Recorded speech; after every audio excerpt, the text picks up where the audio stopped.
যে ঘটনা করা হয়েছিল,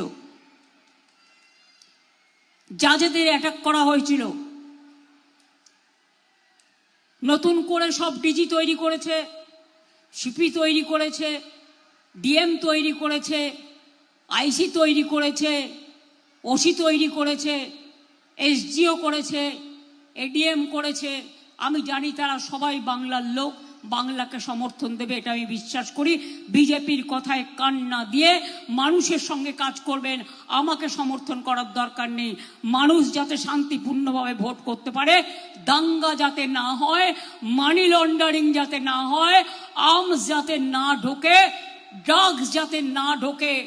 দেখে রাখবেন, আমার হাত থেকে সবকিছু কেড়ে নেওয়া হয়েছে তার কারণ কিছুদিনের জন্য, তারপর আমরা আবার আসব, তারপর সেগুলো বিচার হবে। কিন্তু মালদার মোথাবাড়িতে যে ঘটনা ঘটেছে, যে করেছে তাকে হাতে নাতে কে ধরেছে জানেন? আমাদের সিআইডি, অর্থাৎ লোকাল পুলিশ নয়, বাগডোগরা দিয়ে পালাচ্ছিল, মুম্বাই থেকে এসছিল। মুম্বাই থেকে বিজেপি ধার করে ওই মিমকে নিয়ে এসছে। আইএসএফ ওদের সাথে, কংগ্রেসেরও উস্কানি আছে আর বিজেপিরও উস্কানি আছে।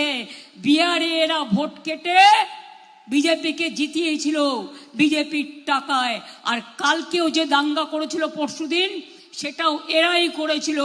মনে রাখবেন, পরিকল্পনা করে, পরিকল্পিত করে এনআইএ আসার আগে আমাদের সিআইডি, যেটা এখনো আমি দেখি সেই সিআইডি ইলেকশন কমিশনের আন্ডারে পড়ে না, সেই সিআইডি তাকে গ্রেপ্তার করেছে বাগডোগরা থেকে, আসল কালপ্রিটকে। বাংলার বদনাম করা, বাংলাকে অসম্মান করা, এই সুযোগে সংখ্যালঘুদের খেপিয়ে দিয়ে তাদের উপর এনআইএ দিয়ে, সিবিআই দিয়ে, ইডি দিয়ে অত্যাচার করা। বাইরের আউটসাইডার গুজরাট থেকে আসছে বাসে করে, আমি ভয়েস রেকর্ড পেয়েছি। কেন আমাদের সবাইকে চেঞ্জ করেছি জানেন? যাতে কেউ আটকাতে না পারে বর্ডারে।